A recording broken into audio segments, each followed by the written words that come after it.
The rider came in from the east where the morning sun sat low and brutal against the red mesa walls of New Mexico territory.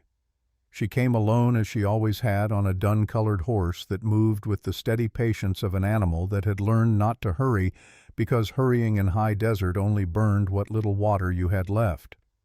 The town of Dry Mesa appeared first as a smudge of gray smoke against the pale sky, then as a cluster of low adobe buildings pressed against the earth like they were trying not to be noticed. A water tower, a general store, a small white building at the far end of the main road with a painted sign that read, Territorial Land Authority, Dry Mesa Office. The woman riding toward it was not small. She stood when she finally dismounted at the hitching post outside the general store at a height that drew immediate attention without a single word spoken. Broad-shouldered, high cheekbones that caught the August light like polished stone. Black hair pulled back from a face that had learned over the course of 27 years to show very little. Her clothes were practical and plain. Her boots were worn to the exact shape of her feet. She moved with the deliberate economy of someone who had never wasted motion in her life. Her name was Nava Stonehorse. She had been here before in the way that some places live in a person before the person ever arrives. Her father had described Dry Mesa so many times in her childhood that she had seen it in dreams, the red dirt roads, the Ocotillo fences, the way the wind bent the desert grass in long, slow waves like something breathing underneath the ground.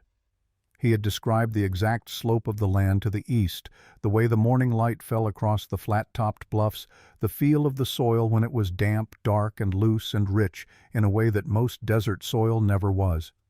That land was why she had come. She tied her horse, checked the strap of the leather satchel across her shoulder, and walked into the general store without looking at anyone directly.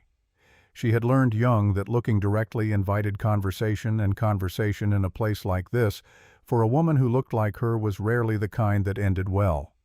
The storekeeper was a narrow man with a sunburned neck and the particular expression of someone trying to decide something. He watched her move through the store, picking up the few supplies she needed. Flour, salt, a length of rope, coffee the cheap kind because she was being careful with what she had left. When she set her items on the counter, he named a price that was wrong. Not slightly wrong. Meaningfully wrong in a direction that had nothing to do with a mistake and everything to do with a calculation he had made about who she was. Nava looked at the items on the counter. Then she looked at him. She did not speak. She counted out the correct coins, the precise and accurate amount for what the items were actually worth, and set them on the counter beside his hand. Then she picked up her supplies and walked out. Behind her, she heard him say something to a woman near the window. She did not turn around. Outside, the August heat pressed down like a flat hand. She secured her supplies to the saddlebag, untied her horse, and stood for a moment with her hand on the animal's neck, feeling the warmth of it. To the east, past the last buildings of Dry Mesa, the land opened up into something vast and largely empty, broken only by the lines of fences that told the story of who had claimed what in the years since the territory had begun what the government called regularization of land ownership. What it actually meant was this: if you had paperwork, you had land. If you did not have paperwork, it did not matter how long your family had worked the ground, how deep their roots went, or what promises had been made. The land belonged to whoever could prove it on paper. Her father had paperwork. She had it still rolled in oilskin at the bottom of her satchel, handled so carefully over 12 years that the creases had worn soft as cloth, the hand-drawn survey map in her father's careful script. The original land grant issued through the territorial office in 1871, signed and marked and as legal as anything in that general store. She had come to use it. She led her horse down the east road out of town, following the directions her uncle had sent her. A quarter-mile past the water tower, left at the fork where the creosote bush grew in a cluster shaped like a man with his arms out. Follow the fence line north until the ground changed color, going from pale tan to dark red. That was the edge of Stonehorse land. She found it exactly where her father had said it would be. She stood at the edge and looked at it for a long moment. It was not dramatic the way a person sometimes imagines the land of their family will be dramatic. It was quiet and flat and marked by the particular beauty of a place that has been left alone long enough to remember what it was supposed to be. Desert sage, scattered juniper, a thin seasonal creek bed that would carry water in spring, and the soil, just as her father had described it, darker than everything around it, with a density that held moisture the way most desert soil never could. She had been 14 years old when she understood it was gone.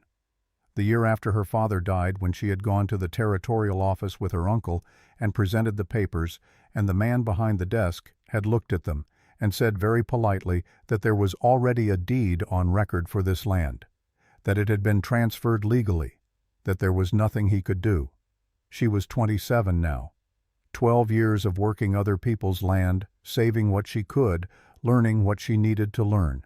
12 years of keeping the oilskin roll in the bottom of whatever bag she carried. 12 years of knowing in the patient and unbreakable way that some people know things, that she would come back. She set up her tent at the eastern edge of the property near a cluster of juniper trees that offered some shade from the afternoon sun. It was not much. It was enough for now. She started a small fire-made coffee that tasted like the cheap coffee it was, and sat watching the light change on the mesa walls as the afternoon moved toward evening. She did not know exactly how long it would take.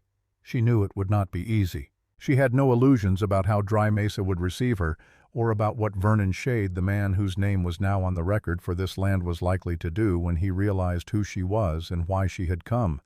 But she had the papers, and she had time, or so she believed until her uncle arrived that evening. Old Garrett's stone horse came on a borrowed mule moving slowly, and when he dismounted she saw immediately that something was different from the last time she had seen him. He had always been thin, but now he was thin in a different way, the way of a man whose body had begun the long process of letting go. He moved carefully. He breathed with a deliberateness that told her breathing had become something he had to think about. She helped him to the folded blanket she had set near the fire and gave him her cup of coffee. He took it with both hands and did not speak for a while, looking into the fire. "How long?" she said. Not a question exactly, more like a door she was opening carefully.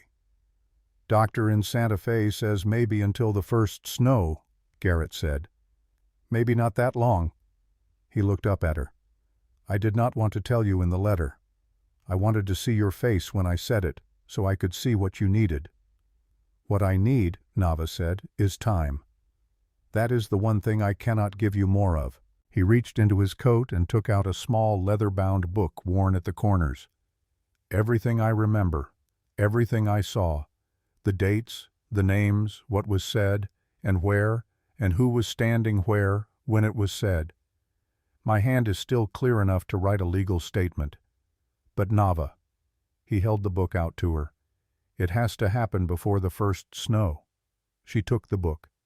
It was heavier than it looked, the way truth often is when it has been carried a long time. "I will not waste time," she said. He nodded and looked back at the fire. After a while he said, "Your father used to sit right about here, right at this edge where the color changes. He said it was the best place on the land to think." Nava looked down at the ground between them, the darker soil at the exact edge of the firelight. She did not say anything. She did not need to. That night after Garrett slept, she unrolled the oilskin and spread her father's map on the flat ground, weighing the corners with small stones. She ran her finger along the boundary lines he had drawn, the careful handwriting that marked each landmark, each measurement. She had memorized every line of this map years ago. She could have drawn it from memory in the dark. But she looked at it anyway, because looking at it was a way of speaking to him, of saying, "I am here. I came back." Wait a little longer. The stars above Dry Mesa were extraordinary, the way stars only are in high desert where there is nothing between you and the sky. Her father had taught her to read them, had sat with her on summer nights when she was very small, and shown her how the sky told time and direction and season all at once. She folded the map carefully, put it back in the oilskin, lay down on her bedroll and looked up at the stars her father had named for her one by one a long time ago. She did not sleep for a while, but when she did, it was the sleep of someone who has finally arrived somewhere after a very long journey. It was real in the way that only arrival can be real after a very long road. The trouble with the wagon axle happened on her third morning in Dry Mesa. She had driven the borrowed wagon into town for water, taking the road that ran along the eastern fence line of the neighboring property. The property records she had looked up in the territorial archive showed it belonged to a man named Cormac Hester, who ran cattle on several hundred acres adjacent to the Stonehorse land. She knew his name. She did not yet know anything else about him. The road dipped where a seasonal creek crossed it, and the wood plank bridge was older and more uncertain than it looked.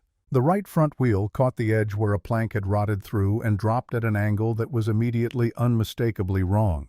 She felt the axle shift before she heard it. She stopped the horse. She climbed down.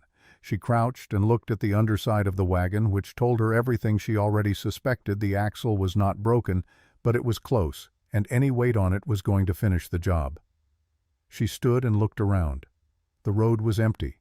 The neighboring fence was 20 feet away, and beyond it a man was moving through the far field, too distant to see clearly. She waited. It was not in her nature to call out for help before she had fully assessed whether she could solve the problem herself. She assessed it. She could not without tools she did not have. The man in the field moved closer on his own, working along the fence line. When he was near enough to see, he paused and looked at her and the wagon for a moment. Then he climbed through the fence and walked across. He was older than she had expected. Somewhere in his late 30s, she thought, with the build of a man who had worked outdoors his entire life, not the thick heaviness of a laborer, but the lean, particular strength of someone who had learned to do difficult things efficiently. Gray at the temples. A face that had been in the sun a long time, weathered in a way that was not unpleasant. He walked without hurrying, and he did not call out anything as he approached, which she noticed. He stopped a few feet from her. He looked at the wagon. He looked at the wheel. He did not look at her the way the men in the store had looked at her. He looked at the problem the way a person looks at a problem they are trying to understand. "Axle," he said. "Yes," she said. He crouched and looked at it himself without asking her permission, which might have irritated her in another context, but here was simply practical. He studied it from several angles. He stood. "I have got a chain in the barn," he said, "but I need to hook it underneath at a particular point, or it will snap the axle clean through when I pull." He glanced at her briefly. "You will want to sit down when it pulls free so the jolt doesn't put you off balance. The ground is soft here and the wagon will shift fast." He was not telling her to sit down the way she had been told to sit down her entire life. He was not telling her to be smaller or quieter or less. He was describing the mechanics of what was about to happen and noting the safest position for her body based on those mechanics. She understood the difference. She had always understood the difference. She had just not encountered it very often. "All right," she said. He went back through the fence and toward the barn. She sat on a nearby rock and waited. He returned in less time than she expected, moving with the efficiency of someone who knew exactly where everything was. He rigged the chain under the wagon with careful attention to the angle, checking it twice, adjusting once. He brought his own horse around and hitched the chain. "Now," he said. She sat where she was. The horse pulled.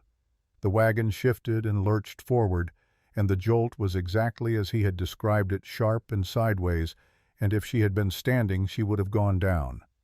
The wagon rolled onto solid ground. The axle held. He unhooked the chain.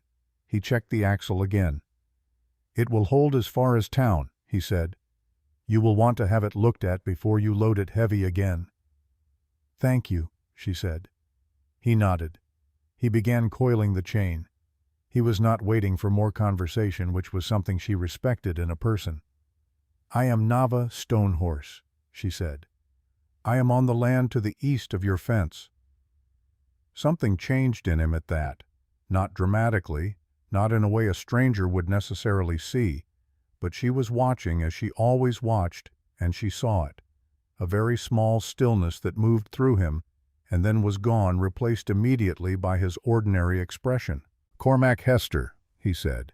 "You need anything out there, knock at the barn. I'm usually there early." He picked up the chain. He walked back through the fence without looking back. She watched him go. She had told him her name and he had gone still for just a moment, and then he had composed himself and said nothing. There were many reasons a man might respond that way. Most of them were ordinary. But Nava Stonehorse had not survived 27 years by assuming that small things were ordinary. She drove the wagon into town. She thought about that stillness in him. She filed it away. She did not forget it. That night, she sat in her tent with Garrett's leather book open on her knee and read through his careful notes for the third time, committing the details to the part of her memory she kept for important things. She learned nothing new from a third reading. But reading it again made the shape of what had happened clearer, the way looking at a map multiple times eventually makes the terrain real in your mind rather than just lines on paper. Vernon Shade, Land Commissioner for the Southern District of New Mexico Territory, office in Dry Mesa, name on the record for the land her father had held. She had known his name for 12 years. Tomorrow she would see his face. She closed the book. She laid down. Outside, the wind moved through the juniper, and somewhere out on the flat, dark land a coyote called once and was answered by silence. She thought about the way Cormac Hester had gone still when she said her name. She thought about her father's map. She closed her eyes. The Territorial Land Authority office opened at 8 o'clock in the morning. Nava was there at 5 minutes past 8.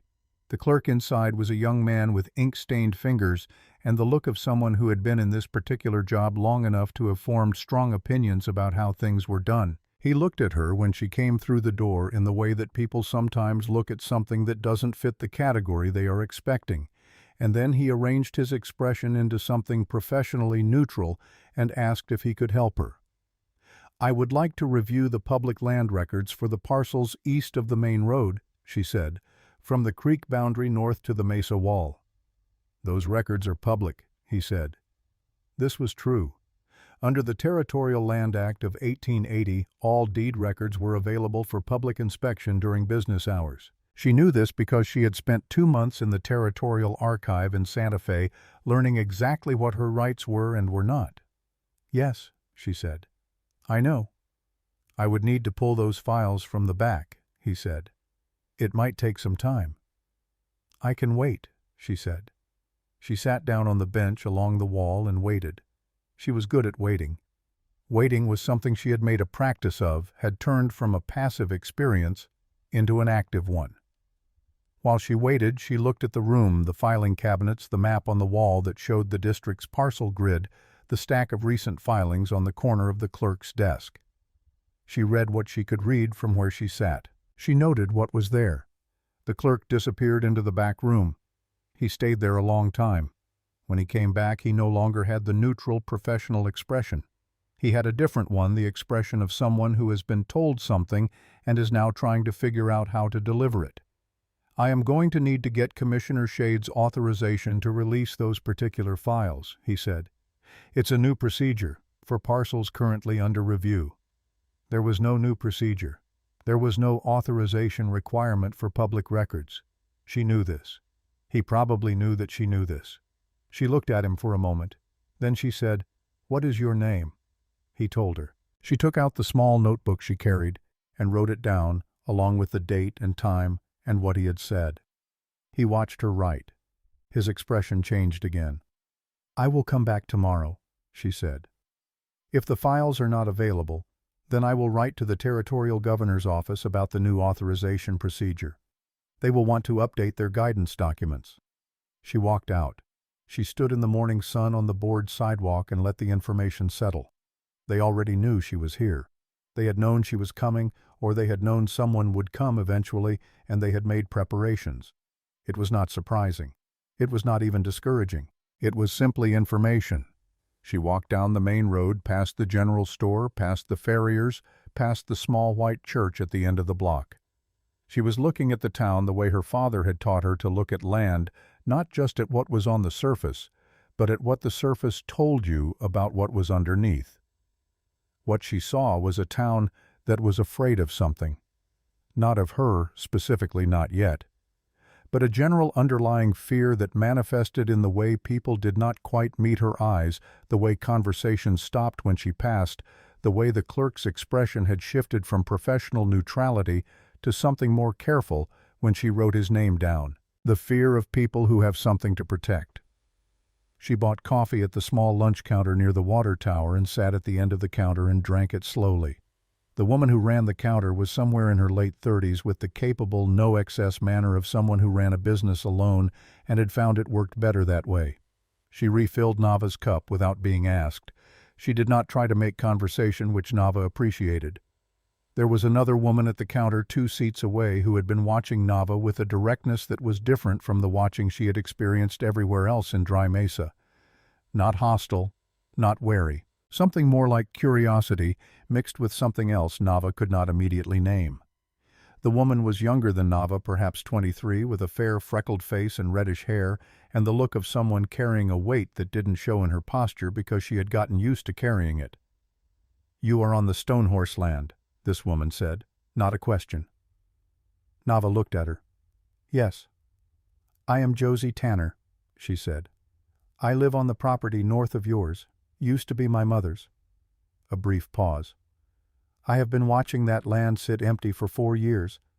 I wondered when somebody would come. You knew it was empty." "Everybody knows everything in Dry Mesa," Josie said. "That's both the best and worst thing about a town this size." She drank her coffee. "You went to the land office this morning?" "Yes." "You didn't get what you needed?" "Not today." Josie looked at her coffee cup. Then she looked up, and there was something deliberate in it, the look of someone choosing to say a thing they have been deciding about for a while. "Vernon Shade keeps records that aren't in the public office, his own files. He has for years. Everybody knows it. Nobody talks about it because nobody wants to know what's in them." Nava was quiet for a moment. She was thinking about the way Josie had said Vernon Shade's name, not with the casual familiarity of someone who simply knew a name in a small town, with something tighter in it, something personal she was not yet saying. "How do you know him?" Nava asked. It was a direct question and she knew it. She watched to see what Josie would do with it. Josie looked at the counter surface for a moment. "He knew my mother," she said finally. "A long time ago, before I was born." She did not elaborate, but her jaw set slightly after she said it the way a person's jaw sets when they are deciding not to say more right now. Nava filed this. She did not push. "He knows the land records better than anyone," Josie said, returning to the safer ground. "And he knows who owns what and why and what strings are attached to all of it. If you are looking for something, you might find it through him, whether he wants you to or not." A small private look. "He keeps records of everything. Sometimes keeping records of everything means keeping records of things you did that you shouldn't have." Nava finished her coffee. She set the cup down. "Thank you," she said. Josie nodded. She turned back to her own cup. Before she left the counter, Josie reached into her coat pocket and set something briefly on the counter beside Nava's cup. A folded piece of paper with a description written on it in Josie's hand. "In case it matters," Josie said. "It is a letter, in an envelope the color of old cream with his handwriting on the front. I have been carrying a description of it for 2 years in case I ever needed someone to know it existed." She folded the paper toward Nava and walked out. The conversation was over, but something had shifted in the room, some small and careful beginning of a thing that did not have a name yet. On her way back to the eastern road, Nava passed the Hester Ranch gate. She did not intend to stop, but there was a figure at the well near the barn, and something about the stillness of it caught her attention. Cormac Hester was standing at the well with a bucket in his hand, not drawing water, just standing. His head was slightly bowed. He looked like a man in the middle of a thought he could not quite finish. She kept walking, but she was aware as she walked that she was still thinking about that moment of stillness when she had told him her name. About what Josie had said Vernon Shade keeps records of everything. About the paperwork her father had given to a man he trusted to help him file it properly back in 1875, when her father had believed that a man's word meant something. She did not yet know the name of the man her father had trusted. Garrett had been going to tell her that night, but he had been too tired and had fallen asleep before he finished the story. She would ask him tonight. She walked back to the eastern land along the road that bordered the Hester property fence, and she thought about small silences and what they held. The fence was a good fence, well maintained with posts set at correct intervals and wire strung at the right tension. She had looked at it on her way into town that morning and noted it without thinking much about it. Now she looked again more carefully. The fence ran exactly along the line her father's map showed as the property boundary. Not approximately. Exactly. She could see from the road that the posts were set with unusual care at the corners, the angles precise in a way that spoke of someone who had measured rather than estimated. She stopped and looked at it for a moment. Then she continued walking. Behind her the August sun moved toward its highest point, pressing down on the red dirt of dry mesa with the indifferent weight of something that has been doing this for a very long time and will continue long after everything watching it is gone. That evening, after she had cooked a simple meal and sat with Garrett through his slow, careful eating, she asked him the question. "The man Father asked to help with the land filing," she said. "You were going to tell me his name last night." Garrett set down his tin cup. He was quiet for a moment, looking at the fire. This was his way. He did not speak about important things quickly. "The man's name," he said, "was Vernon Shade." Nava did not move. She kept her face still, which was not difficult. She had practiced this all her life. "Father's friend," she said. "His closest friend," Garrett said. "From when they were young men together. They worked this land together for 3 years before your father married your mother. Vernon knew this ground almost as well as your father did." He picked up his cup again, held it in both hands. "When the territory started requiring formal deed filings, your father did not trust government offices. He had good reason not to. He trusted Vernon to navigate it for him, to make sure the paperwork said what it needed to say." He paused. "And Vernon did file the paperwork. He filed it with his own name on one portion and your father's name on the other. Then 3 years later, when your father was gone, Vernon filed again. The portion with your father's name became the portion with his name."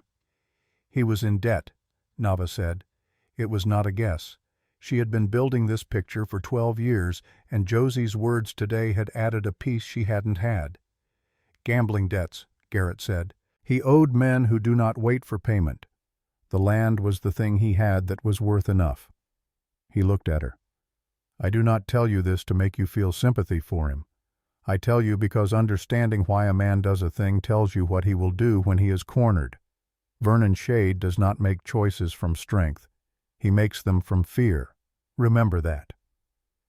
She thought about the man Josie had described, a man who kept records of everything, a man whose own records might contain the evidence of what he had done. "And Cormac Hester," she said. "Where does he come into this?" Garrett was quiet again, longer this time. "That," he said, "is where it becomes complicated." He did not say more. His eyes were heavy, and his breathing had taken on the labored quality it always did as the evening wore on. She let him rest. She would ask the rest tomorrow.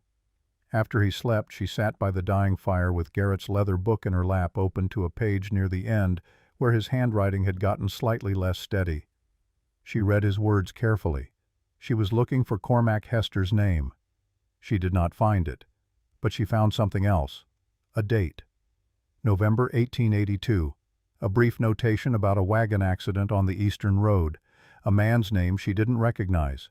And a notation in Garrett's careful hand, all charges dropped, no explanation given. She read it 3 times. She did not yet understand what it meant, but she held it in her mind the way she held all things she did not yet understand, with patience, with attention, with the quiet certainty that the meaning would come when she had gathered enough of the surrounding facts. She closed the book. She looked up at the stars. In the Hester house, a quarter-mile west, a lamp burned late in the room that served as an office. She could see it from where she sat, a small yellow point of light in the vast dark. She watched it for a moment. Then she looked back up at the stars her father had named for her, and the fire burned down to coals, and the night settled over dry mesa like a held breath waiting to be released. Inside the Hester house, though, Nava could not see it and did not yet know it. Cormac Hester sat at his desk with a glass of whiskey he had not touched and a locked iron safe behind him that he had not opened. He was thinking about a woman who had said her name that morning at the side of a road, a name he had not heard spoken aloud in 5 years, a name that was written on a document he kept in that safe. He was thinking about what it meant that she had come. He was thinking about the fact that she had arrived and told him who she was and looked at him with dark, clear eyes that missed nothing, and that he had said almost nothing of consequence in return. He was thinking about what he owed. Not to her specifically. Not yet. But to the truth of what was in that safe, a truth he had been carrying for 5 years in the particular way that men carry things they cannot put down and cannot bring themselves to look at directly. He picked up the glass. He set it down without drinking. He got up. He stood in front of the safe for a long time. He put his hand on the dial but did not turn it. Then he went to bed. He did not sleep well. He lay in the dark and thought about a woman who was camped a quarter-mile east of his fence line on land that was not, he knew not in any way that could withstand examination rightfully anyone's but hers. Outside, the same stars looked down on both of them. In the morning it would begin in earnest.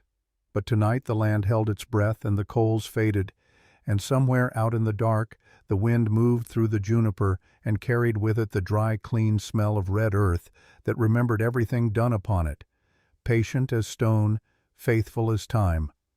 Vernon Shade arrived at her camp on a Tuesday morning, which told her something. Tuesday was not a working day for the land office.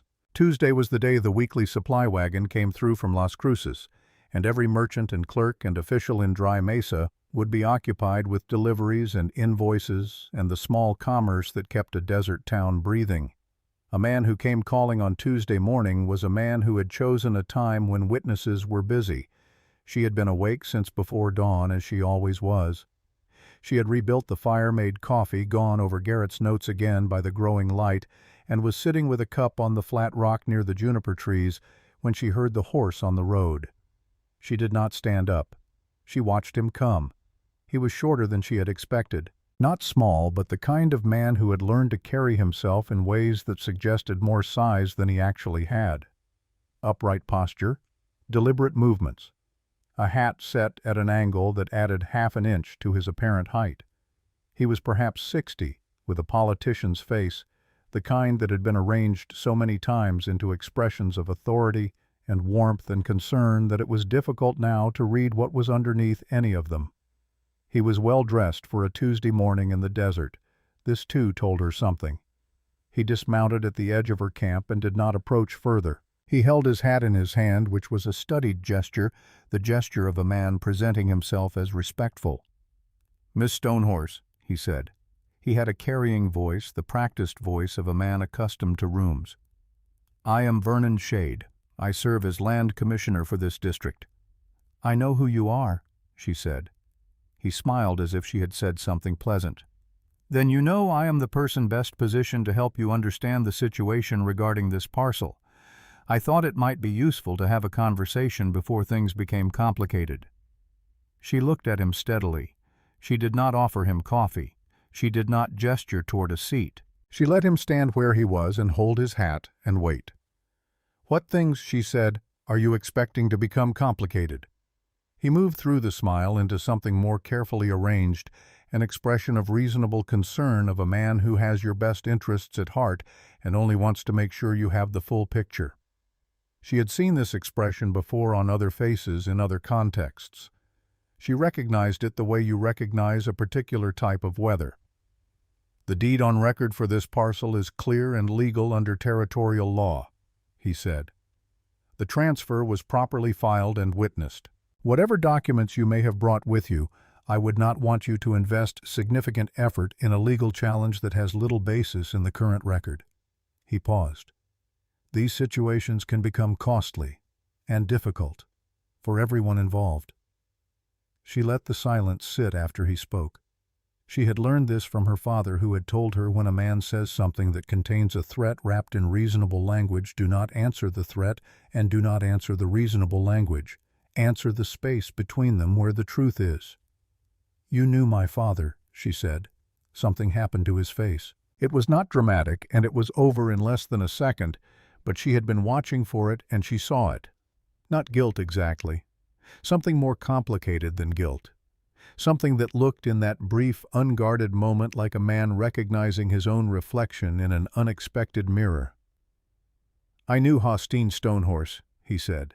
His voice was unchanged, which told her the control was practiced and deep. "Many years ago."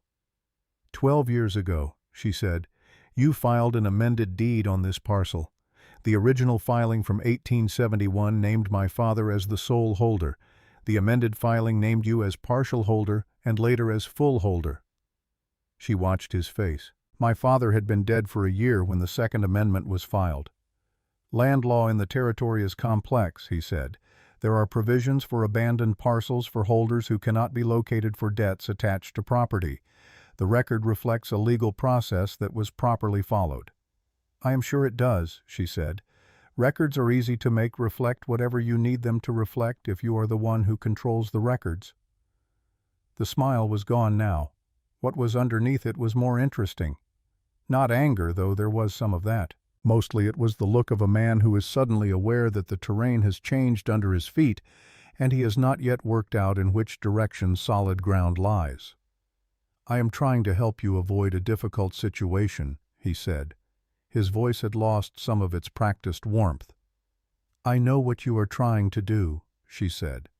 She stood up from the rock, and when she stood she was looking down at him, which she had calculated when she chose to remain seated and let him stand. She saw him register the difference in their heights and make the small involuntary adjustment that men sometimes made when they found themselves looking up at a woman. "I appreciate the visit," she said. "I will take what you have told me under consideration." He looked at her for a moment. Then he put his hat back on, which was the gesture of a man who has decided the conversation is over and is choosing to be the one to end it. "Miss Stonehorse," he said from under the hat brim with the last remnant of his official courtesy, "this territory can be an unfriendly place for people who do not understand its customs." She picked up her coffee cup. "I understand its customs perfectly," she said. "I was born here." He rode back down the road without looking back. She watched him until he was small in the distance, and then she watched the dust his horse raised, and then she watched the place where the dust had been. She stood there for a while after he was gone. In that unguarded moment when she had said her father's name, she had seen something in Vernon Shade's face that was not the face of a man who had done a simple, uncomplicated evil. She had seen something she had not expected, something that complicated the clean lines of what she had been building toward for 12 years.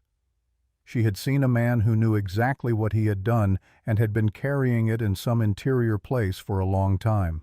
Garrett had said he is a man who acts from fear, not from strength. She thought about that now. She thought about what it meant to know that the man you were building a case against was not simply a predator, but a frightened person who had made a catastrophic choice 20 years ago and had spent every year since then making smaller and smaller choices to protect the first one. She did not feel sympathy for him, but she felt something more useful than anger, which was understanding.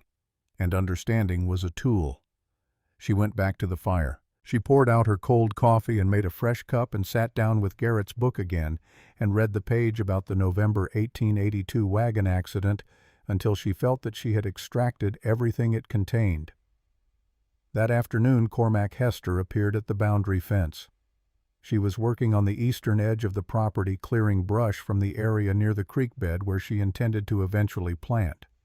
She had taken off her jacket in the afternoon heat and was working with a short-handled brush hook, methodical and focused, moving along the creek bank in a steady rhythm. She heard him, before she saw him, the creak of the fence wire as he tested the tension on a post. She looked up. He was on his side of the fence, not crossing, checking the post anchor at the corner where the line turned north. He had tools with him and was working or appearing to work with the focused attention of a man doing a necessary job. She continued clearing brush. They worked in parallel for perhaps 20 minutes, separated by the fence line and perhaps 30 feet of air, neither one initiating conversation. Then he said, without looking up from the post anchor, "The creek runs about 2 weeks after significant rain, then it's dry until spring." She stopped. She looked at him. "I know," she said. "My father used to say it ran sweet water, not alkaline like the wells." Cormac was quiet for a moment, working a bolt. "He was right about that," he said. "The water table under this section is different from the rest of the valley. Something about the rock formation underneath." She watched him work. He was telling her something beyond what he was saying, the way people do when they are trying to approach a subject that has rough edges and need to come at it from a safer angle. She was patient. "You have a water situation," she said. It was not quite a question. "My main well is getting shallow," he said. "I've been running a line from the secondary well on the north end, but it's a long pull for the cattle." He set down his wrench. He looked at the fence between them, then at the creek bed on her side. "Your father and I, before he died, had talked about an arrangement. Shared water rights. It was never formalized." "You knew my father," she said. "He was my neighbor for 4 years," Cormac said. He picked up the wrench again. He was working too carefully, she thought, the way a person works when their hands need something to do while their mind is in a different place. He was a fair man, straightforward about what he needed and what he could offer. A pause. "I was sorry when he died." She looked at him for a moment. Then she went back to the brush hook and the creek bank. They worked in silence for another while. Then she said, "You went still when I told you my name, 2 days ago at the road." He stopped working. He did not immediately respond. She could see from her peripheral vision that he had turned slightly toward her away from the fence post and was standing with the wrench in his hand, not doing anything with it. "Yes," he said, finally. "Why?" she said. The silence that followed was long enough that she straightened up and looked at him directly. He was looking at the ground between his boots. There was something in the set of his shoulders that she recognized, the physical posture of a man who has been holding something for a long time and is beginning to understand that he cannot hold it much longer. "There is something I need to tell you," he said. "I am not ready to tell you today, but I want you to know that I know I need to tell you." She looked at him. He looked up and met her eyes, and she saw that he meant it, both parts of it, the knowing and the not yet being ready. "All right," she said. He nodded. He turned back to the fence post. After a moment she turned back to the brush. They finished the afternoon in silence, but it was a different silence than the one before. It had something in it now, not understanding, not yet, but the beginning of the particular trust that grows between people who have looked at each other honestly and not looked away. That evening, when Garrett was awake enough to talk, she asked him to finish the story about Cormac Hester. Garrett took his time. He pulled his blanket up and looked at the fire and breathed carefully for a while. Then he told her. In November of 1882, Cormac Hester had been driving a wagon on the eastern road in the early evening, coming back from town in low light. A man had stepped out from behind a rock outcroppings into the road, a man Cormac had not seen until the horses were already moving. The horses shied. The wagon went sideways. The man was struck. He died the next day. He was Apache. His name was not in any of the official records, because official records in New Mexico Territory in 1882 rarely contained the names of Apache men who died in accidents. Cormac had been brought to the sheriff's office. There were witnesses who said the man had stepped out suddenly, that the light was poor, that it was not recklessness on Cormac's part. But the territory was tense that year, and the sheriff was a cautious man, and charges had been considered. And then within 2 weeks the charges had been quietly dropped. "Vernon Shade arranged it," Garrett said. "He had a relationship with the sheriff. He used that relationship to make the situation go away." He looked at the fire. "And shortly after that, Cormac's wife signed a document she should not have signed. The connection between those two facts I cannot prove, but the timing is not a coincidence." Nava sat with this for a long time. "Cormac," she said slowly, "may not know that those two things are connected." "That is what I believe," Garrett said. "I believe his wife knew and kept it from him, and I believe Vernon Shade has been counting on that gap ever since." Nava looked at the fire. She thought about Cormac Hester standing at the fence with a wrench in his hand and something heavy in his shoulders, telling her he knew he had something to tell her and was not yet ready to say it. She thought about what it would mean to that man if he understood the full shape of what had been done, not just to her family, but to his. She did not say anything more that night, but when she lay down and looked up at the stars, she felt the shape of the situation shift slightly, the way a heavy object shifts when you find the correct point of balance. Vernon Shade had built his position on a foundation of secrets. He had counted on Cormac's ignorance, on Josie's ignorance, on the passage of time, on the ordinary human tendency to not look too closely at things that are too painful to examine. He had not counted on a woman who had spent 12 years learning to look at painful things directly. She closed her eyes. Tomorrow she would go back to the land office, and this time she would not be asking for records. She would be asking questions that made clear she already knew the answers. The weather changed on Wednesday. A dry electrical storm came down from the north in the afternoon, the kind that brought lightning but almost no rain, that cracked the sky open in brilliant fissures above the mesa and sent the smell of ozone rolling across the flat land. The cattle in Hester's north field moved together and shifted uneasily. The horses in the small corral near Nava's camp pressed against the fence on the south side away from the storm. She watched it come in from the doorway of her tent, drinking water because the heat before the storm had been particular and draining. She was thinking about the land office and about what she had found that morning. She had returned to the office at 8. The same clerk was there.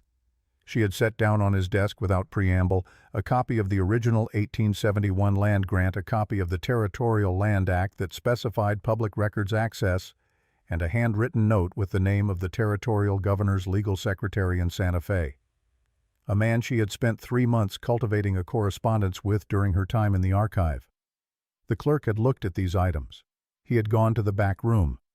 He had come back after a long time with a file folder. He had placed it on the counter and stepped away and found something to do at the far end of the room. She had reviewed the file carefully. What she found was exactly what she had expected to find, and also, in the specific details, worse than what she had expected. The amended deed from 1882 showed a signature she recognized from Garrett's notes. The transfer document from 1884 showed a different signature, one she did not recognize, made in a hand that was clearly not accustomed to signing legal documents, shaky at the baseline. The letters slightly malformed in the particular way of someone signing a name that felt unfamiliar to them. The name was Della Hester. She had stood at the counter for a moment with that information. Then she had closed the folder and returned it to the clerk and walked out into the morning sun. Della Hester, Cormac's wife, dead for 5 years. She was still holding this new piece of the picture when the storm began rolling in from the north and Cormac Hester appeared at the boundary fence. He was not working this time. He was standing at the fence with both hands on the top wire, looking at the sky the way a rancher looks at weather, assessing rather than admiring. He glanced over at her when she came to stand on her side of the fence. Neither of them spoke for a moment, watching the lightning move along the mesa rim.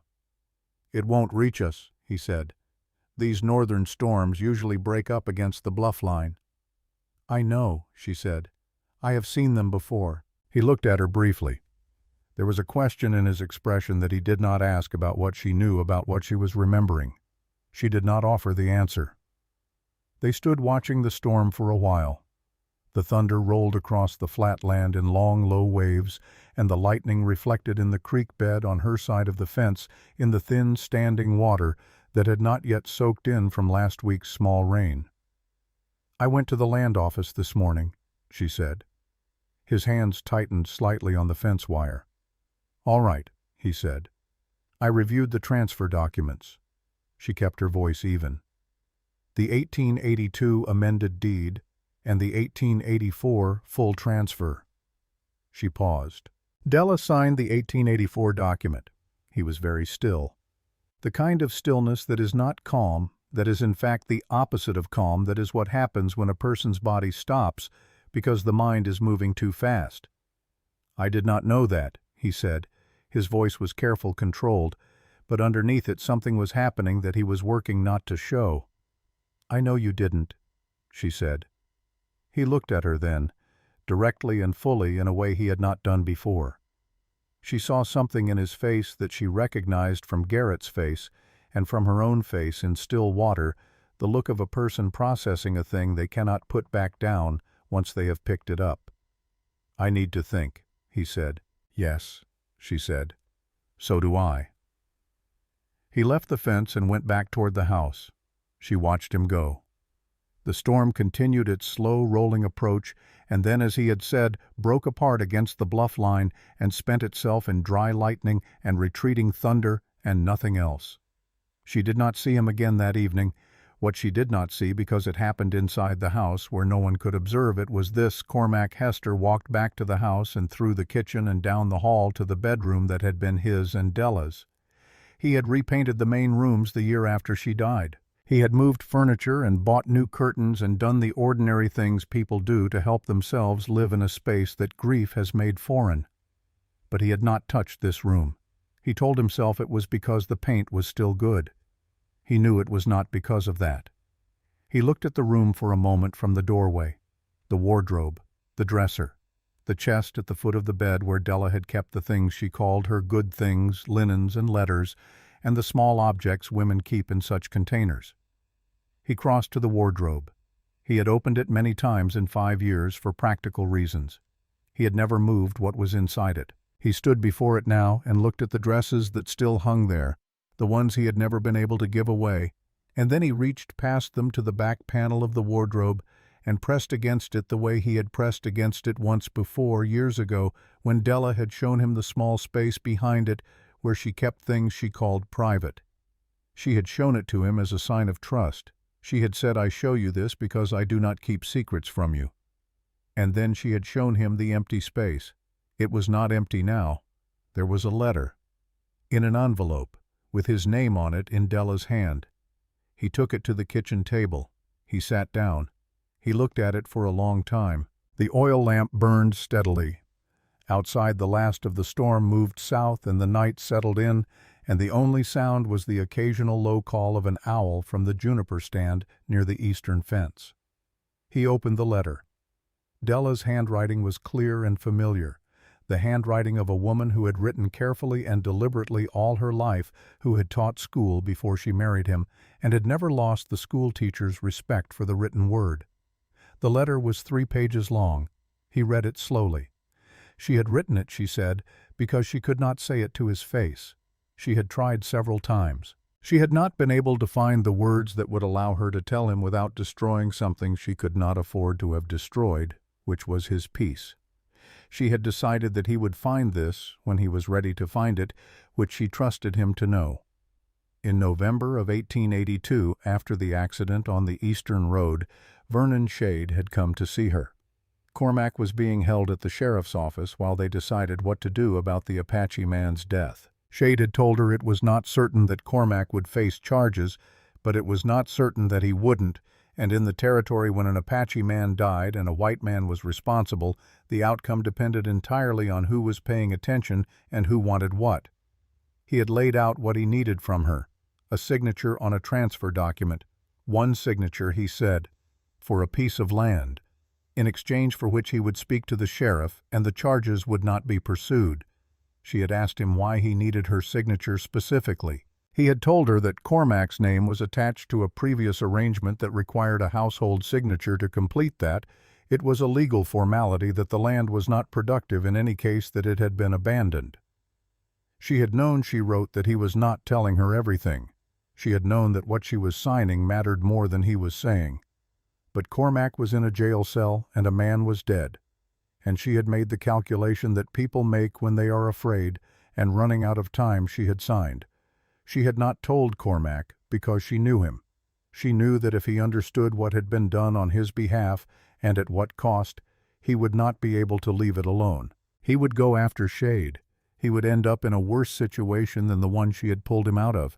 She had loved him well enough to protect him from his own sense of justice. But she had not been able to pretend to herself that what she had done was right. She had lived with it for the remaining years of her life, and it had gotten heavier, not lighter. She had kept records of everything she remembered, every detail of the conversation with Shade, every word he had said. Those records, she wrote, were in the locked box in the chest at the foot of the bed. She had left the key in the hem of the second dress in the wardrobe sewn in, where she knew he would not look until he was ready. She ended the letter with, "I am sorry, Cormac. I am sorry for the people who were hurt by what I did. I am sorry I was not braver. I loved you more than I loved being brave, and I am not sure that was right, but I do not know what else I could have done, and I hope you can forgive me for it." He sat at the table for a long time after he finished reading. The lamp burned. The owl called again from the juniper. Somewhere out to the east, a quarter-mile away, a small fire burned at the edge of the camp where Nava Stonehorse was sitting, probably awake, probably reading Garrett's notes or looking at her father's map, or doing whatever she did in the hours when other people slept. He got up. He went to the bedroom. He found the key exactly where Della had said it would be sewn neatly into the hem of the second dress, a small iron key the size of his thumbnail. He found the locked box in the chest. He brought both back to the kitchen table. The box contained papers. 7 pages in Della's schoolteacher's hand, written with the controlled precision of a woman who knew the difference between notes that would be dismissed and notes that would be believed.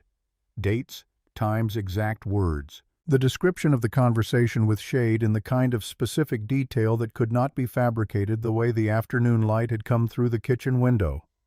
The cup of coffee she had offered him, that he had not touched the exact words he had used when she asked why her signature specifically. He read every page. Then he sat back in his chair and looked at the ceiling for a long time. When he finally moved, he got up and walked to the safe in the office corner and worked the combination with hands that were entirely steady, because whatever he was feeling, and he was feeling a great deal, he had the rancher's fundamental relationship to necessary tasks, which was that they got done regardless. He opened the safe. He took out the document at the bottom of the pile, the one he had not moved in 5 years, and he looked at it in the lamplight. Hostine Stonehorse. The name was in faded ink. The date was 1871. The document was a legal land-grant territorial seal, intact signatures of 2 witnesses he did not recognize. It was entirely and unambiguously real. He had found it in the safe 3 months after Della died, going through the documents she had kept there. He had known immediately what it was and whose it was. He had known then that it was not his to keep. He had not known 5 years ago who to return it to, or how, or whether returning it would open something he could not close. He had kept it. He had told himself he was keeping it safely. He had known in the honest part of himself that he was keeping it because he was not ready to face what returning it would require him to face. He set the document on the table next to Della's letter and her 7 pages of notes. He sat down. Outside, the night was entirely quiet now, the storm long gone, the stars out in full force above the mesa. He could see through the kitchen window the distant point of Nava's fire. He sat there until the lamp burned low. He sat there thinking about his wife, who had loved him more than she loved being brave. He sat there thinking about a man called Hostine Stonehorse, who had trusted a friend and lost his land and died before he knew the full shape of what had been taken. He sat there thinking about a woman a quarter-mile away who had come back to a place she had every right to come back to, armed with nothing but paper and patience and the kind of steady, unfrightened directness that he had recognized at the side of the road when she told him her name and he had gone still and not said what he should have said. He thought about what it meant that Della had protected him. He thought about what it meant that the protection had required this. He thought about Vernon Shade, whom he had never trusted and had done business with anyway, the way you did in a territory where the man who controlled the land records controlled more than he should. He thought about what he was going to do. The lamp burned to its last quarter-inch of oil. He got up, covered the flame, and stood in the sudden dark with his hand on the table and the papers beneath his hand. Then he went to bed. Not to sleep. He lay on his back in the dark room that still sometimes smelled faintly of the particular soap Della had used, and he looked at the ceiling and he worked through what needed to happen methodically, the way he worked through the logistics of a difficult season or a complicated repair, step by step, outcome to outcome. By the time the first gray light came through the window, he had finished. He got up. He made coffee. He waited until the hour was reasonable. Then he put on his hat and walked east toward the fence line. She was already there when he arrived, standing at the boundary on her side, looking at the creek bed in the morning light. She turned when she heard him coming without surprise, as if she had been expecting him. He stopped at the fence. He looked at her across it. "I read her letter last night," he said. All of it. She waited. She kept records, he said, detailed ones, of everything Shade said to her, everything she signed, and why. He put one hand on the top fence wire. There is something else. In my safe. I have been keeping it for 5 years, and I should have found a way to return it before now. He met her eyes. I am sorry I didn't. She looked at him steadily. What is it? She said. Your father's original deed, he said. I found it in my wife's documents after she died. I have kept it in my safe. The silence that followed was not angry, though she had every right to make it angry. It was the silence of a person who has just received confirmation of something they have been working toward for a very long time, and who is taking a moment to let the weight of that settle. I will need it, she said. I know, he said. I will bring it today. She looked at him for a moment longer. Then she looked at the creek, at the morning light on the shallow standing water. My father used to say, she said slowly, that the hardest thing a person can do is look at a true thing they have been avoiding. He said most people go their whole lives choosing the easier path of looking past it. She paused. He said the ones who finally look are not always the bravest people. Sometimes they are just the people who finally got tired of carrying it. Cormac stood at the fence and felt the exact accuracy of this in a way that was not comfortable and was also underneath the discomfort something close to relief. Yes, he said. That's about right. She nodded once. She looked back at the creek. Around them the New Mexico morning opened up in its slow and enormous way, the light spreading from the mesa walls outward across the flat land, the desert taking the day in at its own pace, unhurried, thorough, absolute. The creek moved in its shallow bed, carrying the small remaining water from last week's rain toward the valley floor. Neither of them spoke again for a while. But when she turned and walked back toward her camp, she did not walk the way she had walked into town that first day. She walked differently, with the barely perceptible difference of someone whose ground has shifted slightly under their feet toward solid. And Cormac Hester stood at the fence and watched her go, and then turned and walked back toward his house and the safe and the document that had waited 5 years to be returned to the person it belonged to. Behind him the fence cast its long morning shadow across the boundary line.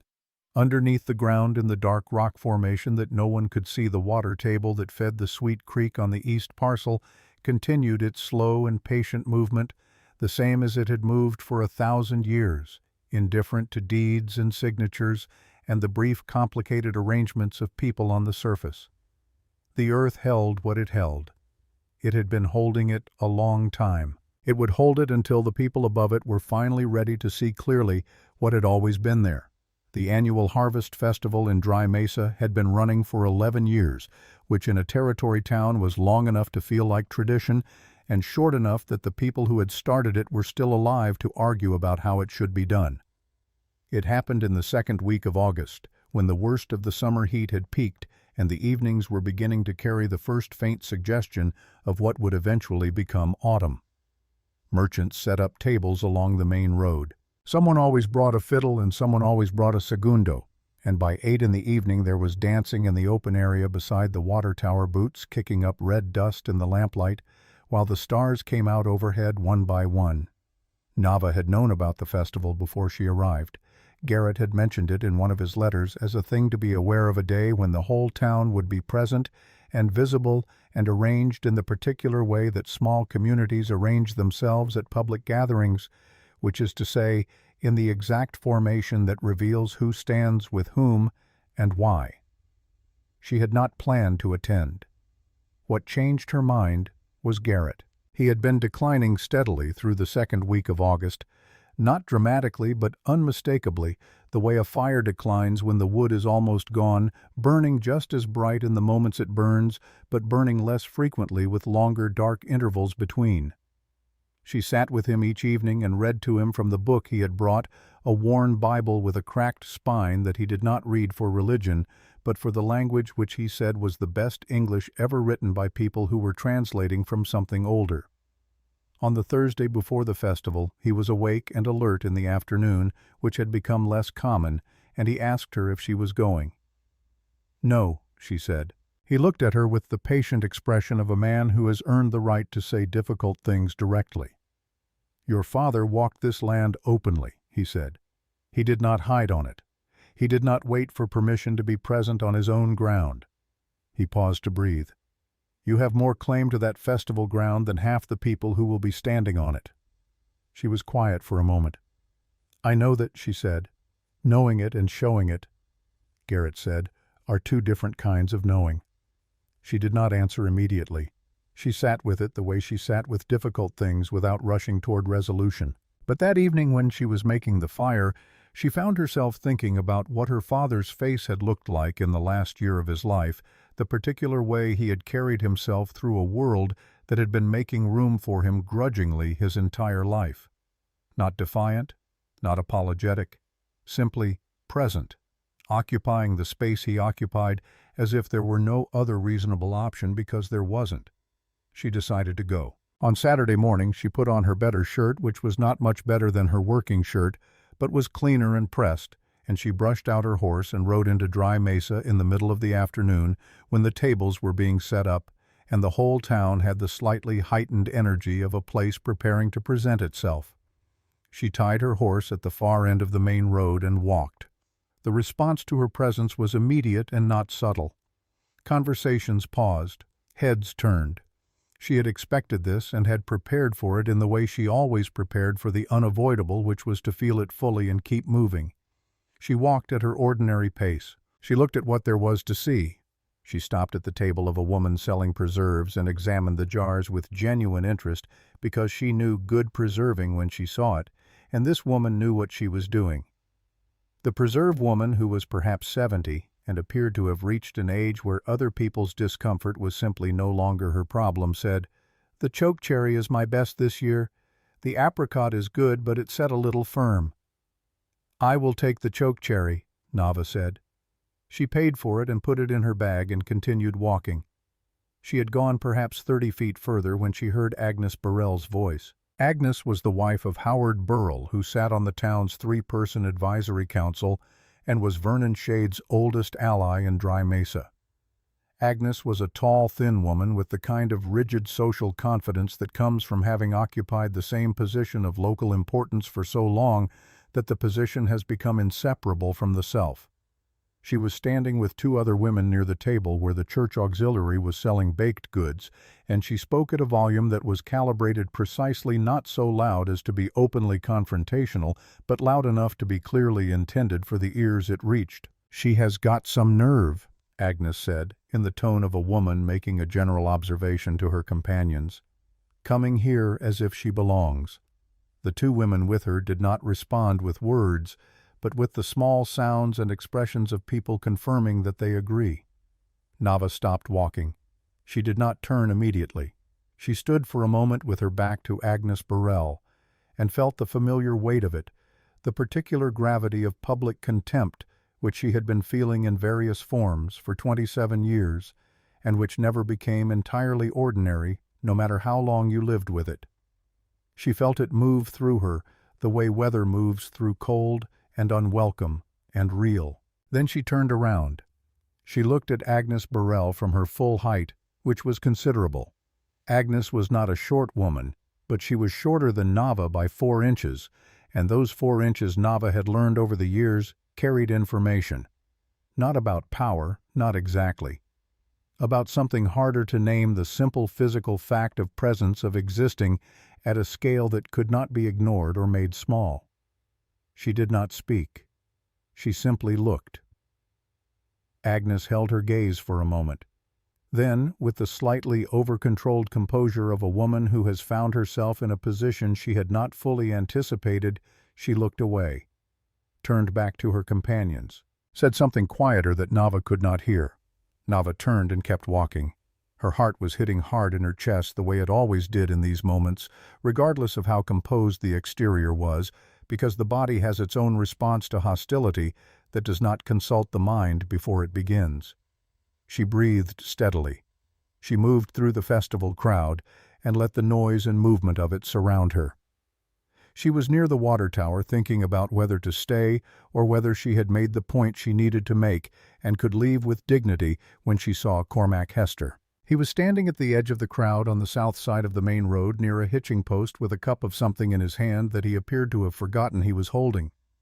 He was watching the festival with the slightly removed attention of a man who comes to these things because it is expected and has never entirely figured out what to do with himself once he arrives. He had not seen her yet. She walked toward him. When he saw her, he straightened slightly, the way a person straightens when they see someone they have been thinking about and were not entirely expecting to see. He waited while she crossed the last distance between them. "You came," he said. "My uncle told me I should," she said. He looked at her for a moment. "He is right," he said simply. They stood side by side, looking at the festival for a moment.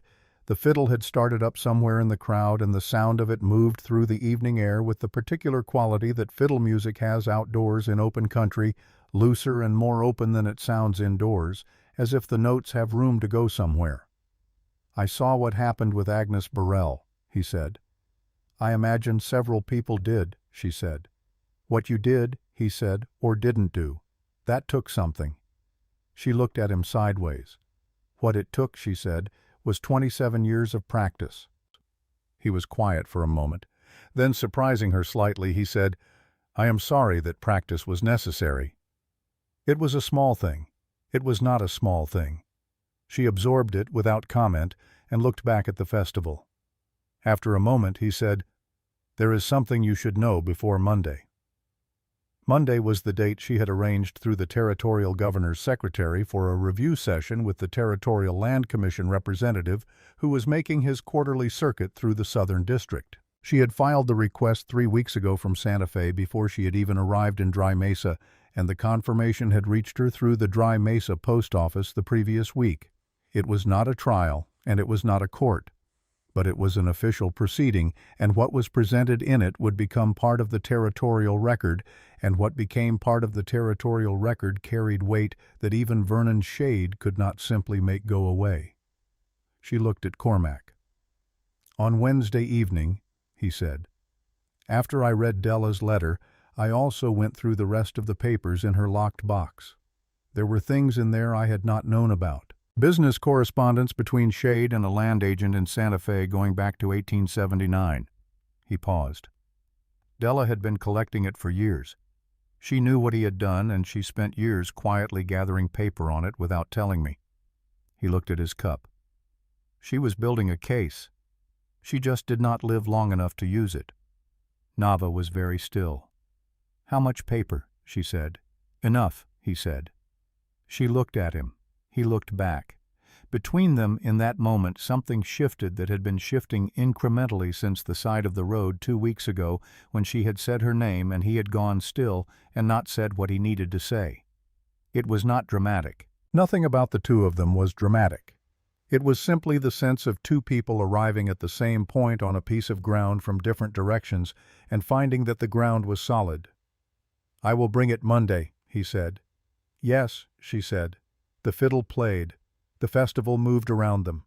The evening came in from the east, cooling the air by degrees, and the lamps along the main road came on one by one, throwing warm yellow light across the red dust. From across the road, Agnes Burrell watched them standing together and said something to Howard that made Howard look over with an expression of combined disapproval and calculation. Nava saw this. She did not move away from Cormac. She stood where she stood. Then something else happened. It happened quietly, the way important things often happen in public settings, not with drama, but with the particular clarity of a thing being done deliberately in plain sight. Josie Tanner came out of the festival crowd and walked directly to where Nava and Cormac were standing. She was carrying something folded in her hand. A letter Nava saw. She recognized the envelope from the description Josie had given her several days ago, the letter she had found in her mother's belongings, the one in Vernon Shade's handwriting from before Josie was born. Josie's face was the face of someone who has made a decision that frightened them and has decided to make it anyway. Her jaw was set, and her eyes were bright with the particular brightness of controlled emotion not about to break, but close enough to it that control was actively required. She stopped in front of Nava. "I have been thinking," Josie said, "about what you told me, that the truth belongs to me and no one can take it." She looked down at the letter in her hand. "I have been thinking about it for days." She looked up. "I have decided that a truth you keep hidden is not really yours. It just sits in you and gets heavier." She looked at Cormac briefly, then back at Nava. "You told me I didn't need to decide anything right away, but I have decided." "What have you decided?" Nava said. "I will stand up on Monday," Josie said. "If you need a witness to his character, to what he does to people when it serves him, I will stand up." Nava looked at her for a long moment. She saw the effort it had cost Josie to walk across a public festival and say this, where anyone might see where the fact of her walking to Nava and Cormac and standing with them was already in this town a statement. "That is not a small thing you are offering," Nava said. "I know what it is," Josie said. A silence passed between the three of them, brief and solid. Then from the far side of the festival, a different kind of silence spread, the kind that happens when a person of consequence enters a space and the people nearest them stop talking and the quiet moves outward like a ripple. Vernon Shade had arrived. He came with Howard Burrell on one side and a man Nava did not recognize on the other, a man who had the look of a lawyer or a land agent, well dressed in the particular way of a man traveling on professional business. Vernon was smiling the wide, practiced smile of a man at a public event in his own territory, shaking hands, nodding, speaking briefly to this person and that one. His eyes found Nava across the crowd. The smile did not leave his face, but something in the region behind the smile changed. She saw him take in the fact of her, then Cormac beside her, then Josie. She saw him process this arrangement. She saw the calculation move through him. And she saw clearly and unmistakably the fear underneath the calculation. He looked away. He continued working the crowd. He did not come near her. Nava watched him move through his people in his town at his festival, and she felt the particular emotion that has no clean name, that lives between anger and grief and determination, the emotion of a person who has been shown clearly and completely the nature of what they are dealing with. Then Deputy Sheriff Roy Crane appeared at the edge of her vision. She had been aware of Crane since her first day in Dry Mesa, the way she was aware of all the pieces on a board. He was a quiet man, perhaps 45, with a careful face and the watchful manner of someone who had learned to observe before acting. He had worked for the sheriff's office for 10 years, which meant he had worked under Vernon Shade's influence for 10 years. He came to stand near them, slightly apart from the three of them, not joining their group exactly, but not standing with anyone else either. He was watching Vernon work the crowd. After a moment he said quietly, to no one in particular, but in a direction that both Nava and Cormac could hear, "The man he brought with him is a land agent from Albuquerque. Name is Ferris. He has worked with Shade on property transfers before." He paused. "If Shade is bringing him here the weekend before a land commission review, it is because he is planning to file something Monday morning before the session starts. An amendment, a counterclaim, something to muddy the record before the commissioner looks at it." Nava looked at Crane. He was still looking at Vernon. "Why are you telling me this?" she said. He was quiet for a moment. Then he said, "My father ran a small cattle operation 12 miles east of here. He had a disagreement with Shade over a water rights filing in 1876. The disagreement was resolved when my father was charged with cattle theft, a charge that was later dropped after my father signed over the water rights." He paused. "My father never stole a thing in his life." Another pause. "I have been in this position for 10 years, waiting for the right moment and the right evidence. I believe this is both."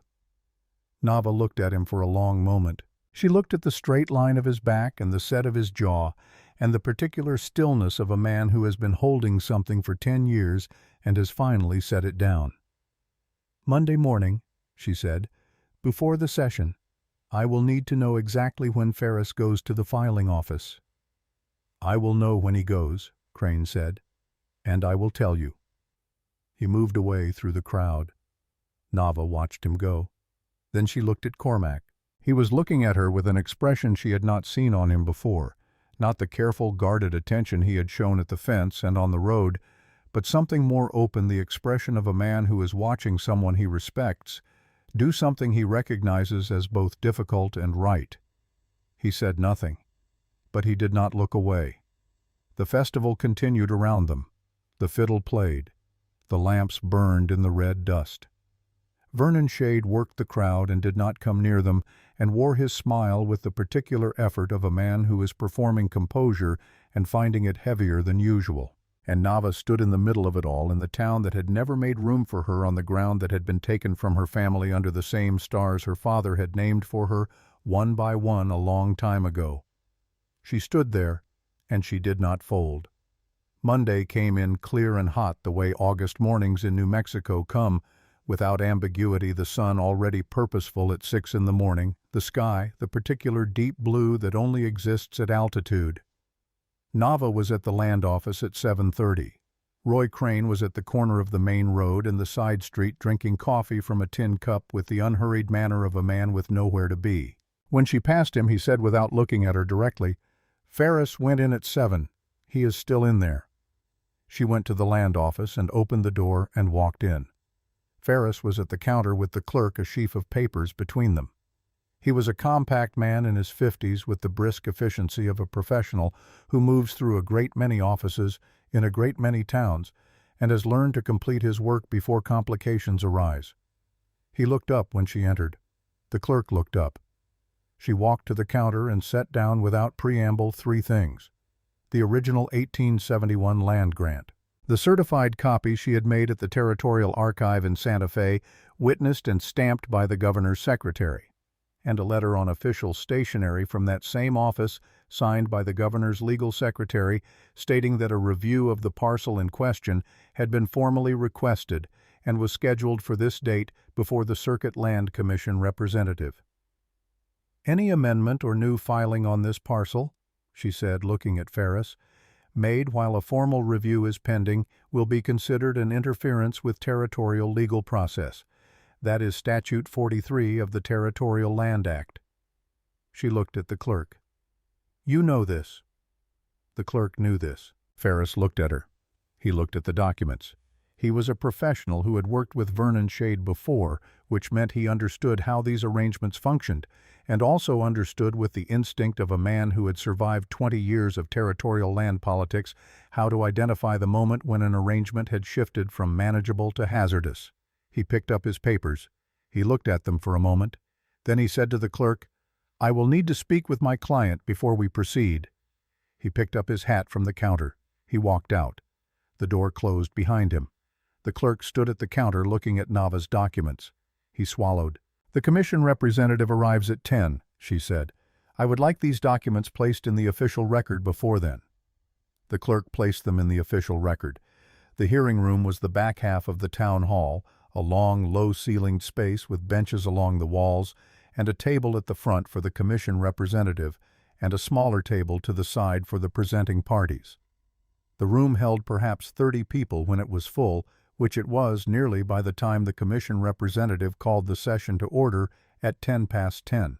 The commission representative was a man named Aldous Fry, who had been making this quarterly circuit for 6 years, and had developed the calm, thorough manner of someone who had seen most of the ways that territorial land disputes could unfold, and was rarely surprised by any of them. He was perhaps 55 with a deliberate voice, and the habit of looking at the person speaking with complete attention, which Nava noted and appreciated. Vernon Shade sat at the presenting table with a lawyer beside him. The lawyer had arrived that morning from Las Cruces, which meant Shade had sent for him several days ago, which meant he had been preparing for this longer than he had wanted her to know. Nava sat at the opposite table. Cormac was in the front bench behind her. Josie was 2 seats down from Cormac. Roy Crane stood near the back wall in his deputy's capacity, which gave him a reason to be present without declaring aside. Garrett was not there. He was too weak to make the ride into town. She had sat with him that morning before she left and told him what she had and what she planned to do. He had listened with his eyes closed. When she finished, he had said, "Your father would know what to do with this moment." And she had said, "He taught me." Commissioner Fry read into the record the nature of the review, the parcel in question, the original filing date, and the subsequent amendments. He did this without editorial. Then he asked the presenting parties to present their cases. Shade's lawyer went first. He was competent and smooth, the kind of lawyer who has argued many cases in rooms like this and knows how to make a disputed thing sound settled. He presented the amended deed, the 1884 transfer document, the established chain of title as it appeared in the current record. He spoke with authority and at the appropriate pace. He made it sound like a matter of routine clarification, as if the original question of the land had been thoroughly resolved years ago and only a technical review was required to confirm this. When he finished, Commissioner Fry looked at Nava. She stood. She had prepared for this. She had been preparing for it in various ways for 12 years, though she had not known exactly what form it would take until recently. She did not speak like a lawyer because she was not one. She spoke like a woman who knew exactly what she knew and was going to say it in precise and complete terms. She presented the original 1871 grant. She presented the certified copy. She presented Garrett's written statement witnessed and signed 4 days ago, while his hand was still steady enough to make the signature clear, containing every detail of every relevant conversation he had witnessed over 30 years of living adjacent to this land and these events. She presented Della Hester's 7 pages. She said, "These notes were written by Della Hester, wife of Cormac Hester, between the years 1882 and 1887. They document in specific detail the conversation in which Vernon Shade offered to intervene in a criminal matter affecting her husband in exchange for her signature on the 1884 transfer document. They include dates, direct quotations, and corroborating details that can be verified against existing records." The room was very quiet. She presented the business correspondence from Shade to the Santa Fe land agent which Della had collected over 8 years, which documented a pattern of similar arrangements in 3 other land transfers in the district. She said, "I am not asking this commission to rule on criminal conduct. I am asking this commission to review the validity of the 1884 transfer document in light of the evidence that the signature on it was obtained through coercion. Under territorial land law, a document signed under duress is not a legally valid transfer." She set down the last document. She sat down. Commissioner Fry looked at the documents before him. Then he looked up at the room. "Is there any other party who wishes to speak to the character or conduct of the principals in this matter?" he said.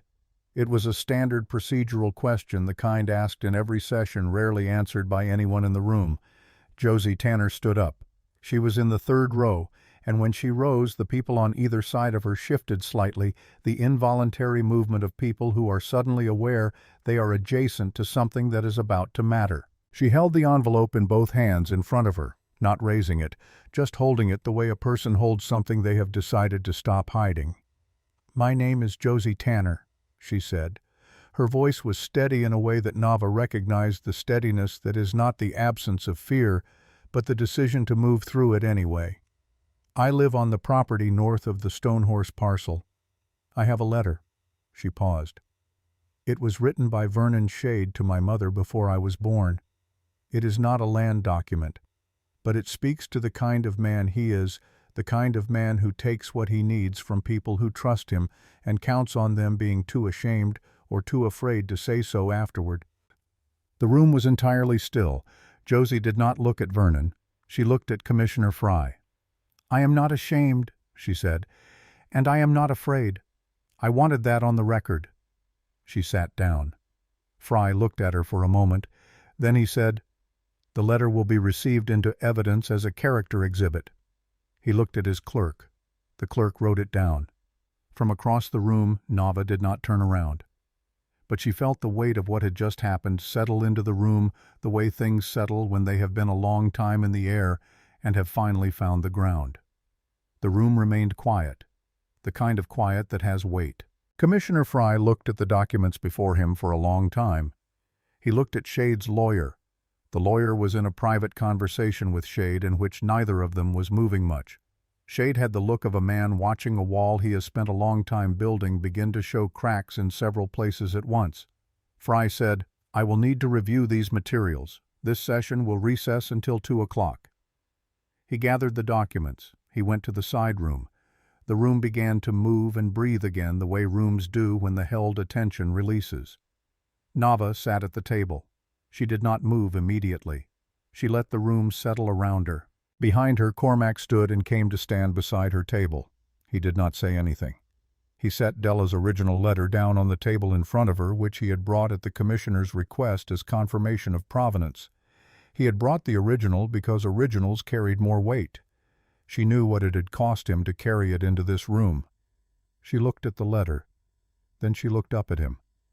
"Thank you," she said. He nodded once. From the other side of the room, Vernon Shade was being spoken to in low, urgent tones by his lawyer. She watched him.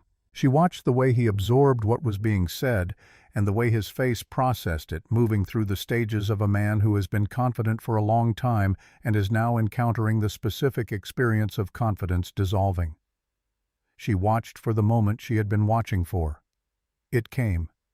He looked up from his lawyer and across the room, and his eyes met hers. She held his gaze. She was not triumphant. She was not angry. She was simply looking at him the way she looked at everything important, directly and fully, without looking away. And in his face, behind the calculation, behind the fear, behind the long practiced arrangement of a man who has been protecting himself from a particular truth for 20 years, she saw something that surprised her. She saw a man who was tired, not tired in the ordinary way, tired in the way of someone who has been carrying something for so long that the weight has become inseparable from the self, and who is perhaps in this moment experiencing the complicated and ambiguous relief of being unable to carry it further. She did not feel sympathy for him, but she felt clearly and without confusion that she was looking at a human being who had done a terrible thing and had never been free of it, that this was not an excuse, and that it was true. She looked away first, not because she needed to, because she had seen what she needed to see, and there was nothing more in that direction worth her attention. Josie was sitting 2 rows back with her hands folded in her lap and her eyes on the floor, doing the internal work that people do when they are in a room with a truth they have recently taken on. Nava caught her eye. Josie looked up. Nava gave her one small nod. Josie took a breath and nodded back. At 2 o'clock, Commissioner Fry returned to the table. He spoke for approximately 15 minutes, and what he said was careful and thorough, and in the particular language of official documents that Nava had spent 2 months in Santa Fe learning to read. The substance of it was this: the 1884 transfer document was being referred to the Territorial Attorney General's office for review of its validity under the duress provisions of the Land Act. Pending that review, the disputed parcel would be held in a protective status that prevented any new filings or transfers. The original 1871 grant, as a prior and properly filed document, would be entered into the active record as the baseline title document. He said the Commission was not in a position to resolve the full question today, but the evidence presented warranted a formal proceeding at the territorial level, and he would be recommending one. He closed the session. In practical terms, what this meant was that Nava would not walk out of that room with a clean deed in her hand. There would be more months of process, more paperwork, more waiting. The territory moved slowly, and the legal machinery of it moved slower. She had known this coming in. She had not come here expecting a single morning to resolve 12 years. What she had come for was the record. The official territorial irreversible record that said this was disputed, this is why, and this is what the evidence shows. That record, once made, could not be unmade. Vernon Shade could not open a safe and remove it. He could not file an amendment over it. It existed now in the way that official things exist, cumbersome and slow, and ultimately more durable than the arrangements of frightened men. She walked out of the town hall into the August afternoon. The main road of Dry Mesa was quiet at 2 in the afternoon, the festival long gone, the ordinary weekday life of a small town resuming around the edges. She stood on the board sidewalk and looked at the road and the buildings and the water tower at the end, and beyond it the flat land running east toward the mesa walls. She stood there and breathed. She was not finished. She knew she was not finished. There were months ahead of her that would require the same patience and steadiness and careful work that had brought her to this room on this day. She was not afraid of that. She heard boots on the board sidewalk and turned. Cormac was behind her a few feet back, hat in hand. He had waited, she understood, until she had had a moment outside alone which was considerate in a way that did not announce itself. "It is not over," she said. "No," he said, "but it is on record." A pause. "That matters." She looked at him. He was looking at her with the open expression she had seen at the festival, the one without the careful guarding that had been there in the early days at the fence.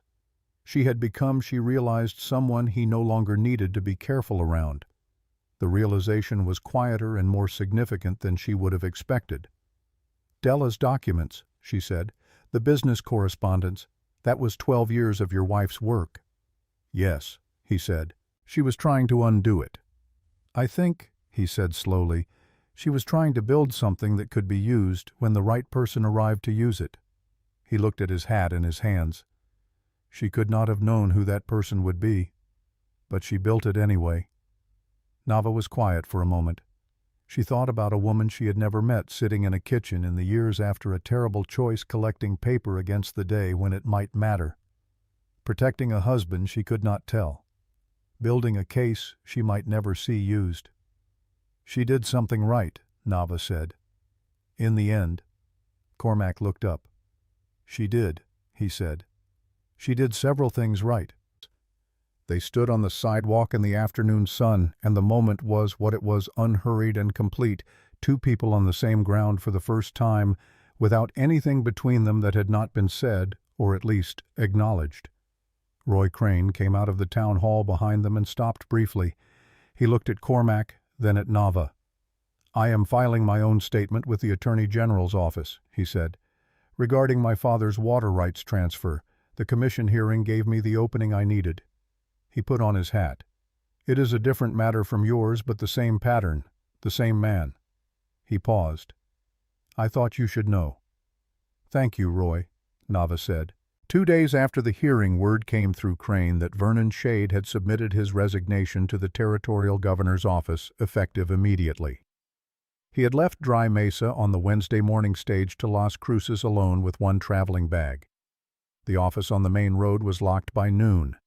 No one reported seeing him go, which was in itself a kind of answer, because in a town where everyone knew everything, not seeing a thing meant everyone had agreed without discussing it to look the other way while it happened. Crane told Nava one other thing. The morning before he left, Vernon had been seen sitting alone at the lunch counter near the water tower for the better part of an hour. He had ordered coffee and not finished it. The woman who ran the counter said he had looked for the first time in the 20 years she had known him like a man without a plan for what came next.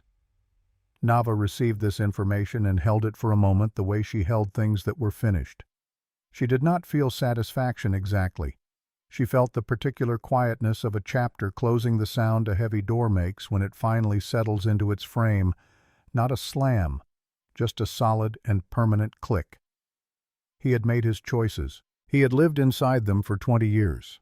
Now he would live inside the consequences somewhere else, without the land and the records and the accumulated weight of what he had built on top of what he had taken. Whether that was justice or just the ordinary arithmetic of a life catching up with itself, she could not say. She suspected it was both. Crane nodded. He walked down the sidewalk and turned at the corner. Josie came out last, blinking in the afternoon light. She stood on the sidewalk and breathed the way people breathe when they have been in an enclosed space for a long time, and the outside air is a relief. She looked at Nava. "I do not know what happens now," Josie said. "With any of it. With him." She did not say the name, but they all knew who she meant. "But I do not feel as heavy as I did this morning." "That is how it starts," Nava said. Josie looked at her for a moment. Then she did something that surprised Nava slightly, which was to reach out and briefly, lightly press her hand. Not a long gesture, just a touch, the kind that says, "I see you. You were right to come here." Then she walked away down the main road toward her own horse and her own home and whatever she was going to do with the truth she had claimed. 3 weeks later, Nava was clearing brush along the creek bank in the early morning when she heard the fence wire and looked up. Cormac was on his side of the boundary, not with tools this time, not with a pretense of work to justify his presence. He was simply standing at the fence with his hands at his sides, looking at her in the direct and uncalculating way he had developed of looking at things. She straightened. He came through the fence. It was the first time he had crossed to her side of the boundary without a practical reason. She watched him cross the hinge of grass and red dirt that marked the line between Hester land and Stonehorse land. He stopped a few feet from her. "I have been thinking," he said, "about the water." She waited. "My well is getting worse," he said. "Not critical yet, but by spring it will be a problem." He looked at the creek bed. "Your creek runs sweet, like your father said, and your land to the north of the creek bed is better drained than anything I have got." He paused. "I have land to the west that has better shelter from the winter wind, better for livestock through the cold months." She looked at him. "You are proposing something." "I am," he said. He met her eyes. "A formal arrangement. Water rights shared. Seasonal grazing rights on the north parcel during summer. Shared use of the west shelter ground in winter." He paused. "Written down. Witnessed. Filed with the commission when your title is clear." Another pause. "Equal terms. Your signature and mine." She looked at him for a long time, not weighing it exactly. She had already seen the sense in it. What she was doing was something more careful than calculation. She was reading the man in front of her the way her father had taught her to read land, not just the surface, but what the surface told you about what was underneath. What she read was this: a man who had carried guilt for 5 years and had put it down. A man who had loved his wife and grieved her and was learning slowly what came after grief. A man who had stood beside her at a festival and not looked away, and who was standing on her land now across the line he had measured many times, asking her for something in the language of equal terms. "There is another part," he said. He said it more quietly, "to what I am proposing." She waited. He looked at the creek, then back at her. "I would like to keep working alongside you," he said. "Not as an arrangement, not a formality." He held her gaze. "I would like to see what this ground becomes when it is worked by people who understand it." The morning light was coming in from the east, moving across the mesa walls, spreading down across the flat land in the slow and absolute way of high desert light that does not hurry and does not leave anything untouched. Nava looked at Cormac Hester on her land in the morning light, and she felt something that she recognized but had not felt in this form before, not as vulnerability and not as danger, but as the thing that lives on the other side of both of those when you have walked through them long enough. "The creek boundary," she said. "That is the line." "That is the line," he agreed. "Equal terms. Equal terms." She looked at the hand he extended. Large, work-worn, the hand of a man who had been doing honest labor on this land for many years. She looked at it for one more moment, not because she was uncertain, but because some moments deserve to be fully inhabited before they become the past. She took his hand, not as acceptance of charity, not as concession or forgiveness or defeat, as the handshake of two people on their own ground on equal terms, in the clear morning light of a day that was and would remain the day things changed. His grip was firm and straight, and held hers as an equal's, which was the only way she would have had it. Garrett was sitting in the chair outside the tent when she walked back. He had made it outside on his own that morning, which was a good day, one of the fewer good days, and he was sitting with his face turned toward the sun in the way of a man making use of warmth while it is available. He watched her walk back from the fence line. He watched the change in the way she moved the thing that was different in it, not anything large, but the small difference between a person braced for something and a person who has stopped bracing. She sat down on the flat rock beside his chair.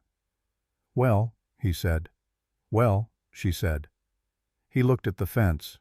He looked at the creek. He looked at the red dirt of Stonehorse land in the morning light, the darker soil that held moisture, the juniper, the sage, the particular sky above it that had been above it long before any of them and would be above it long after. He took a slow, careful breath. "Your father," he said, "used to say that the land remembers who worked it honestly, that it holds that down in the rock where you cannot see." He looked at his hands in his lap, the old careful hands that had written down the truth for her. I think he was right. Nava looked out at the land. She thought about her father sitting at the edge of the creek in the evenings teaching her the stars. She thought about Della Hester in a kitchen writing 7 careful pages of truth for a future she could not see. She thought about Garrett carrying his book through years of waiting. She thought about Josie pressing her hand on a sidewalk in the afternoon. She thought about what it meant to hold something faithfully until the right moment. The land did it. People did it, the ones who were trying to do it right. They held the truth of things until there was somewhere it could be put down. "I think he was right, too," she said. They sat in the morning sun. The creek moved in its shallow bed. The mesa walls rose red and enormous to the north and east, the way they had risen every morning for longer than any name for them existed.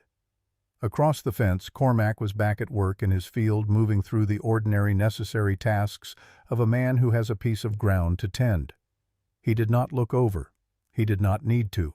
The ground between them was clear. The sky above Dry Mesa opened wide and blue and without obstruction in any direction, the kind of sky that only exists where there is nothing tall enough to interrupt it, where the land is flat and the horizon is so far away it might as well be the edge of everything, and the air between here and there is simply air, clean and dry and free. Nava Stonehorse sat on her father's land under her father's sky beside the old man who had carried the truth of it through the years when she could not carry it herself, and she felt the thing she had come here for, not the deed, not the victory, not the record in the commissioner's file. She felt the land hold her, the way it had always held her in the part of herself she had carried, even when she was far away in the dark soil. Her father's hands had turned season after season in the water that ran sweet through the creek bed. When the rains came in the boundary line he had drawn by hand on oilskin paper that she had carried 12 years and followed all the way home. She was here. She had come back. The earth held what it held, and what it held was hers.